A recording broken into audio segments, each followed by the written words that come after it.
Eu cumprimento a amada igreja com a paz do Senhor, amém?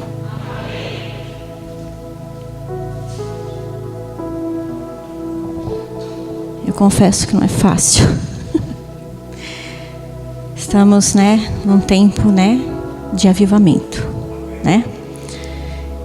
E antes de entrar naquilo que o Senhor me entregou, eu fui dar uma olhadinha, no dicionário a respeito do que se trata a palavra avivamento.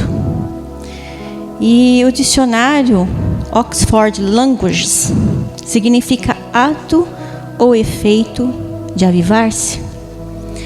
Agora, segundo a Bíblia, significa ato de se avivar, ou seja, de se tornar mais vivo, mais ativo, mais intenso, despertado e nítido. Esse termo é bastante usado para se referir ao período de renovação espiritual e consiste no reforço da fé em Deus. Então eu te convido a abrir a palavra do Senhor no livro de Tiago, capítulo 2, a partir do versículo 14. Livro de Tiago, capítulo 2, a partir do versículo 14, amém? Passo a ler. A minha Bíblia, a versão é Nova Versão Transformadora.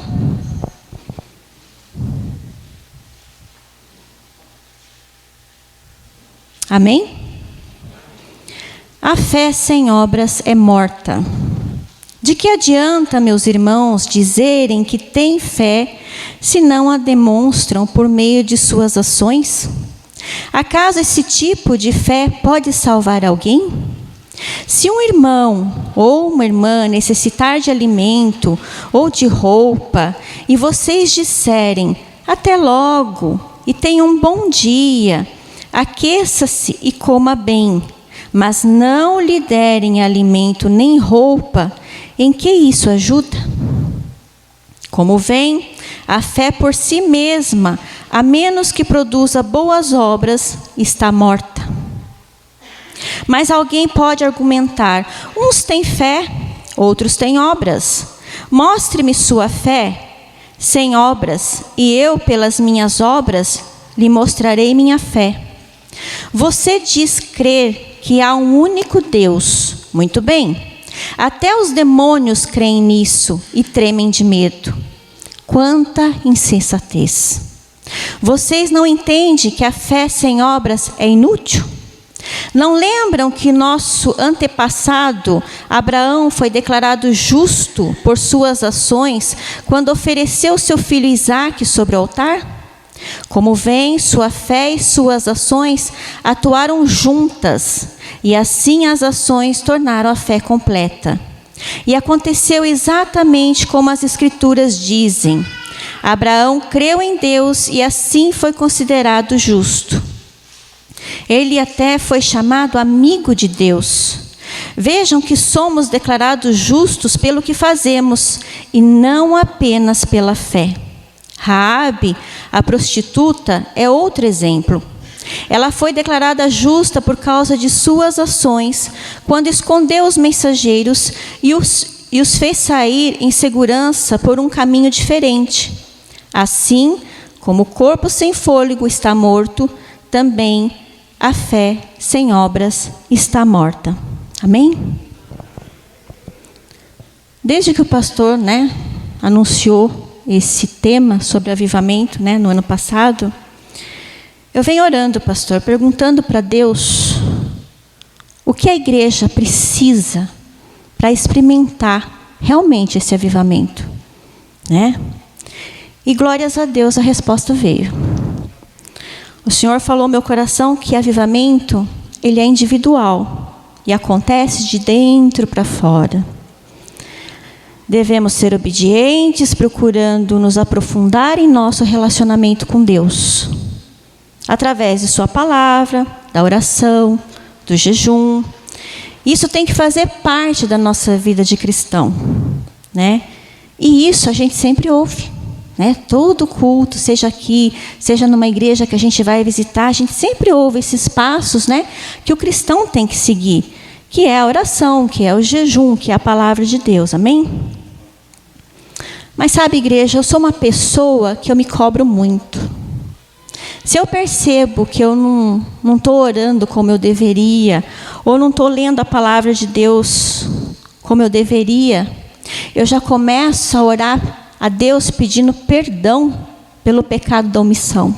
Eu me sinto omissa com relação à obra de Deus, com relação a esse mandamento, que é buscar a presença de Deus através da oração, através da palavra dele.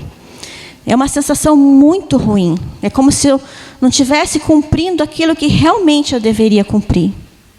E ali, sentadinha ali no cantinho que eu sento, um dia desses, conversando com o Senhor, e perguntando para Ele a respeito desse avivamento, eu ouvi algo muito forte da parte de Deus.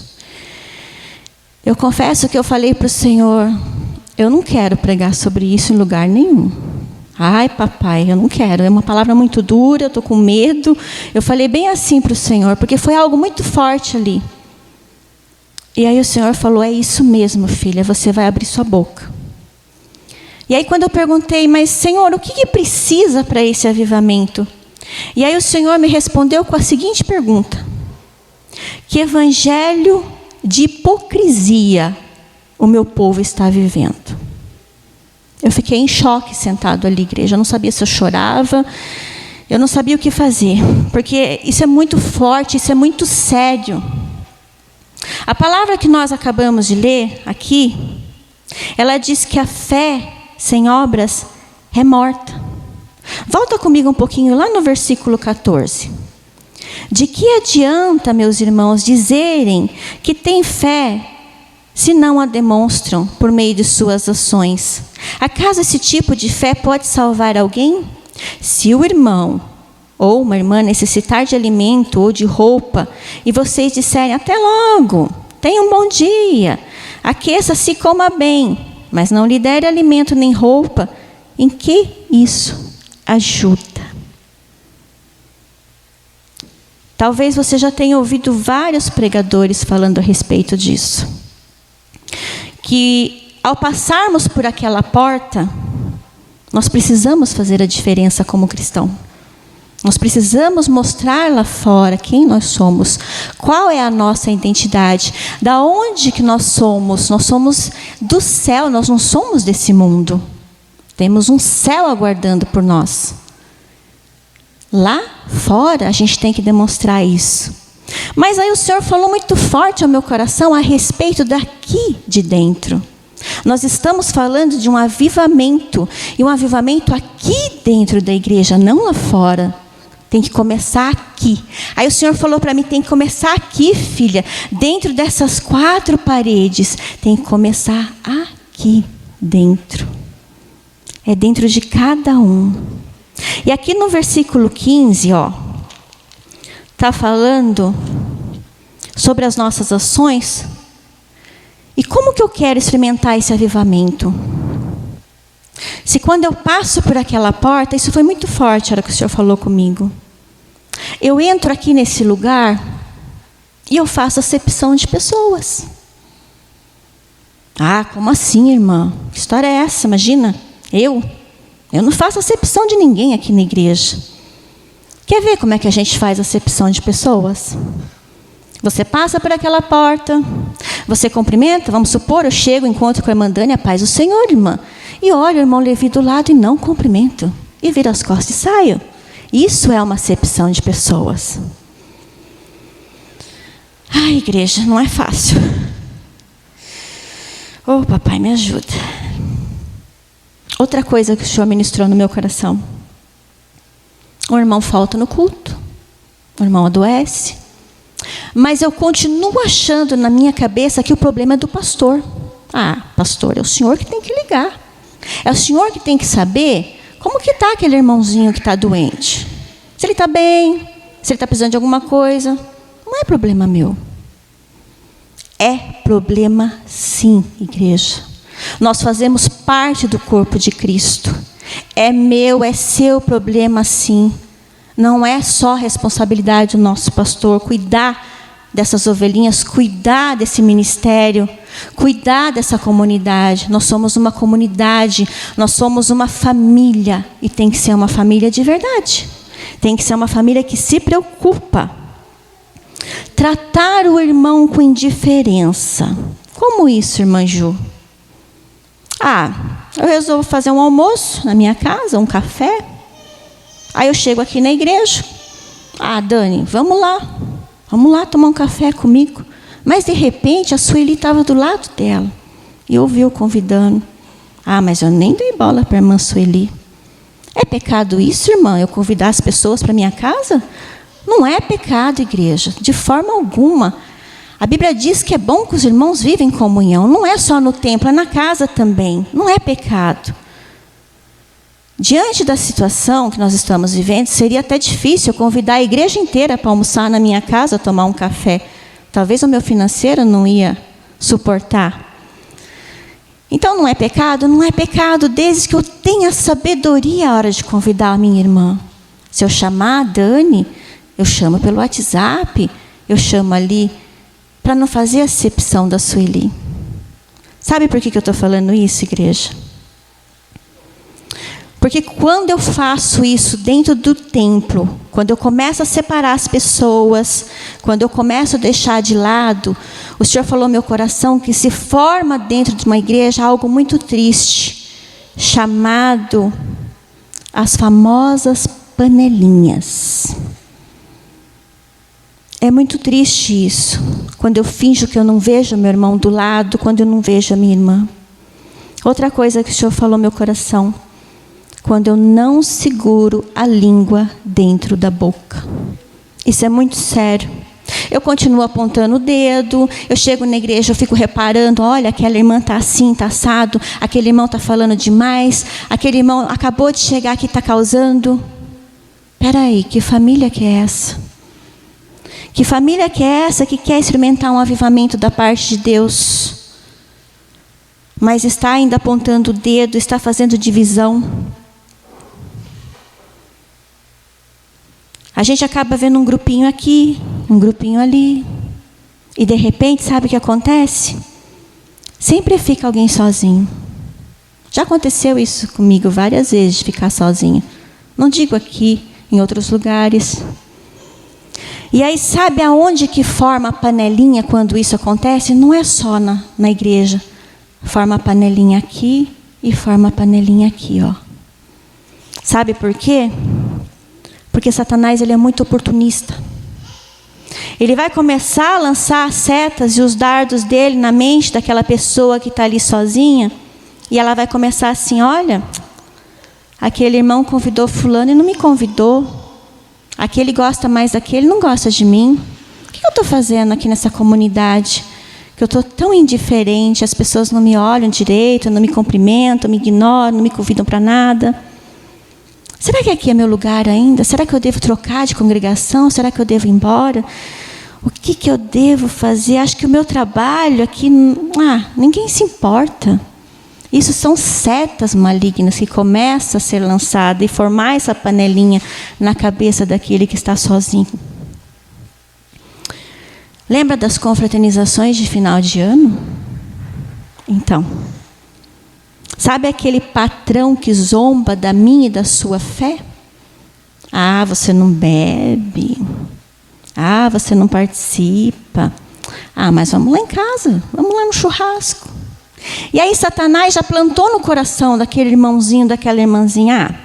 Vai lá sentar com o ímpio na roda dos escarnecedores. O teu chefe, ele debocha de você, mas ele te convidou. E aí o irmãozinho lá na igreja não te deu nem boas festas no final do ano. E aí começa o transtorno na vida do crente. Porque ele acha que o ímpio, ele acha que o mundo está valorizando ele melhor do que na casa do Senhor. E essas coisinhas que eu e você, nós fazemos na casa do Senhor, muitas das vezes, se já não colocou o irmãozinho lá para fora na rua e ele foi embora, ele está aqui dentro, mas ele está morto. Sabe, a gente mata os sentimentos, a gente mata aquela unidade. E aí ele fica ali, ó, só sentadinho pensando e morto já. Sabe, igreja, talvez você está sentado aí nessa noite e falando no seu coração, poxa vida, irmã Ju, não era essa palavra que eu queria ouvir não sobre avivamento. Queria ouvir algo assim de vitória, algo para colocar eu para cima, né? Mas o Senhor está batendo na minha orelha, mas eu confesso que eu apanhei primeiro. A hora que o Senhor mandou escrever tudo isso, eu apanhei primeiro, igreja. Mas o Senhor está falando tudo isso nessa noite, sabe por quê? Porque Ele quer uma igreja curada, Ele quer uma igreja pura, Ele quer uma igreja em unidade, para experimentar realmente o sobrenatural e um poderoso, um grandioso avivamento na igreja dele. Mas para que isso aconteça, igreja, a nossa fé tem que atuar junto com as nossas obras.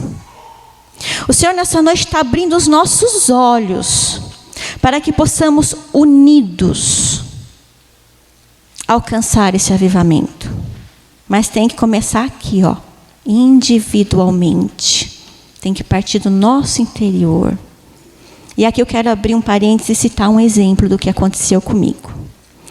No final de 2020, eu e a minha casa, a gente foi acometida por esse Covid. E nós ficamos muito mal. Eu fiquei deitada no quarto, meu esposo deitado na sala e meu filho no quarto dele.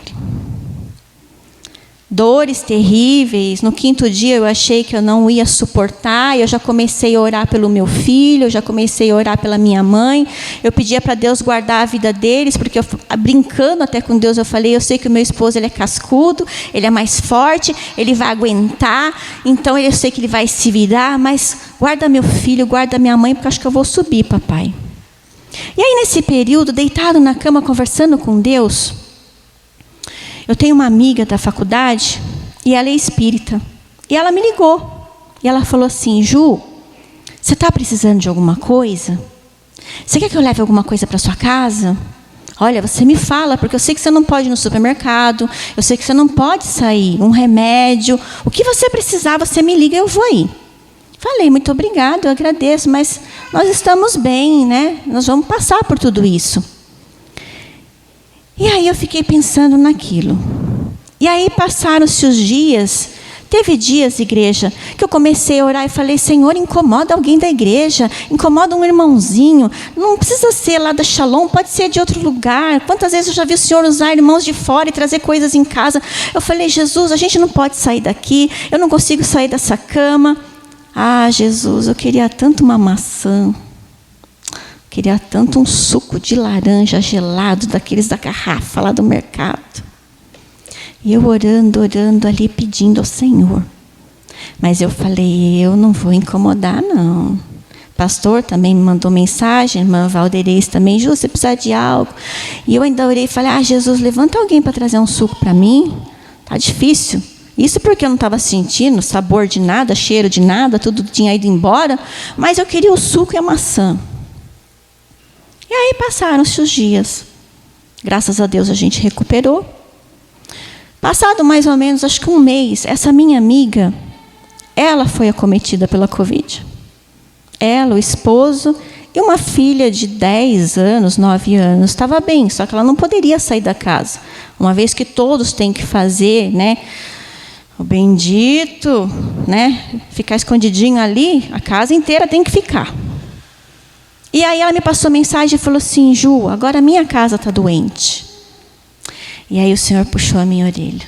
Ele falou assim para mim, agora é a sua vez de agir. Você não pediu o suco? Você não pediu a maçã? Agora você vai pegar o seu carro. Você não vai ligar para ela perguntando se ela está precisando. Você não é conhecedora da minha palavra, filha? Você vai fazer a diferença e vai até lá. E aí eu fui para o mercado. Comecei a orar no mercado, pedi a direção de Deus. Falei, Senhor, o que eu levo? Aí o Senhor falou, você não queria o suco e a maçã? Você acha que ela também não vai querer? Leva. Aí passei no setor de bolacha, o Espírito Santo falou para mim assim, tá vendo essa bolachinha aí? A filha dela gosta. Tá vendo aquele chocolate? Ela também gosta. É isso que você vai colocar numa sacola. Igreja, quando a gente pede ao Senhor, Ele nos dá as coordenadas. Ele fala o que precisa ser comprado. É tremendo essa experiência. E aí eu cheguei até a porta da casa dela. E quando eu apertei a campainha, e ela me viu com as sacolas nas mãos, ela saiu em lágrimas de lá de dentro. Ela falou assim: puxa vida, quando você esteve doente à sua casa, eu perguntei se você precisava de algo.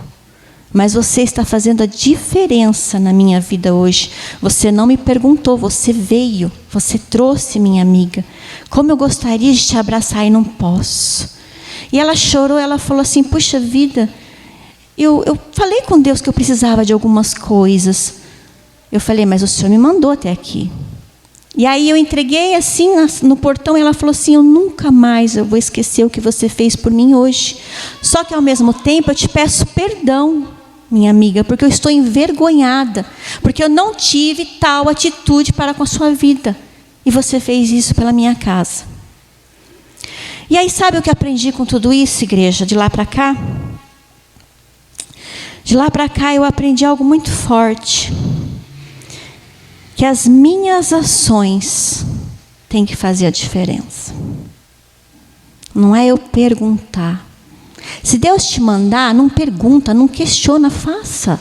Vai lá e faça. Você vai experimentar algo sobrenatural da parte do Senhor. Mas não deixa de fazer. Para a gente terminar esse trecho aqui, vai comigo lá, de volta na palavra, no versículo 25. Versículo 25 diz assim, ó: Raabe, né, a prostituta. Pensa um pouquinho. Ela foi declarada justa por causa de suas ações, quando escondeu os mensageiros e os fez sair em segurança. Ela era uma prostituta. Agora imagina nós que somos conhecedores da palavra de Deus. O que nós estamos fazendo com o Evangelho de Deus? O que nós estamos fazendo com a palavra do Senhor? De que forma que nós estamos vivendo? Que perfume que eu e você, nós estamos exalando aqui na casa de Deus e lá fora nas ruas? Qual é o perfume?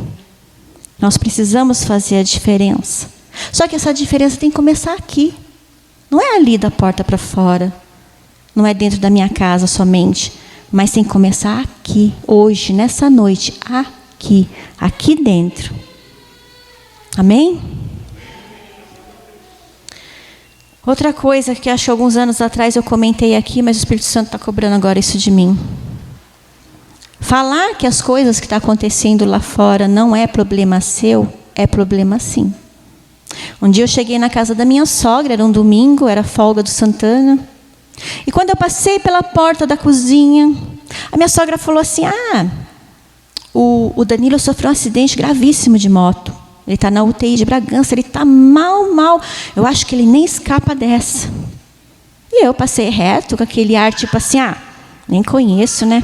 Não é problema meu. Fui embora para a sala. Aí chega na sala, o Espírito Santo, volta para a cozinha, porque é problema seu sim. Você é cristã, você conhece a minha palavra, é com você que eu conto, é você que vai orar, é você que vai interceder por essa vida, é você que vai comprar essa briga com o inferno. Foi bem assim. Eu falei: papai, o que eu estou fazendo? Que evangelho é esse que eu estou exalando? Aí voltei na cozinha, sentei, comecei todo o assunto com a minha sogra de novo. Falei: a senhora pode repetir quem que sofreu o acidente, como é que está, onde que está? E aí eu virei para o meu esposo e falei assim: mas quem é Danilo?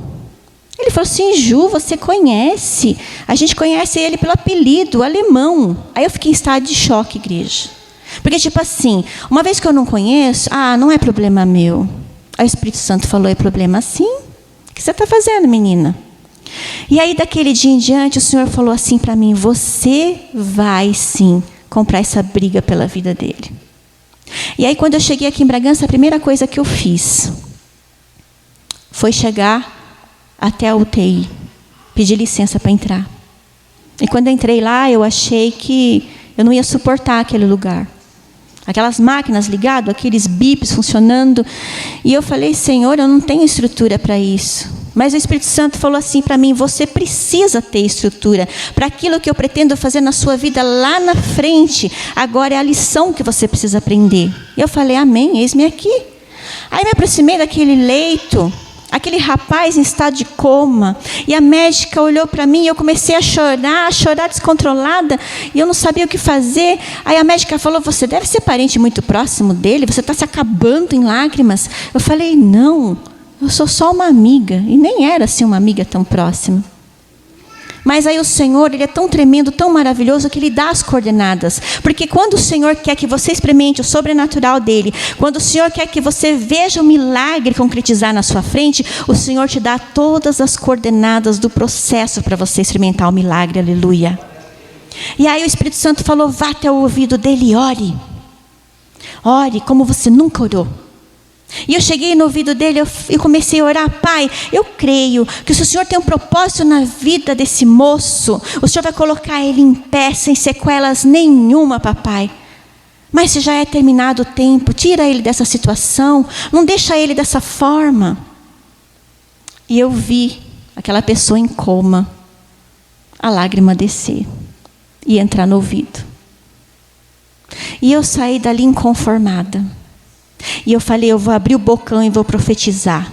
Porque Deus deu um bocão tremendo para a gente profetizar a igreja. A gente precisa fazer uso. E eu comecei da minha casa, eu começava a varrer e estendia a mão em direção à faculdade e falava: Senhor, ressuscita o morto. Senhor, visita aquele vale de osso seco, e profetizando e profetizando. Aí eu ia para os cultos, eu falava assim: Senhor, eu creio no milagre. Eu pegava a minha oferta, eu dava direção para aquela semente. Eu falava: eu vou ver o milagre. Eu vou ver esse moço ressuscitado para a honra e glória do nosso Senhor Jesus Cristo. E aí o médico falava assim: ele precisa de uma cirurgia urgente, uma cirurgia na região da bacia que foi quebrada e essa fratura exposta na perna.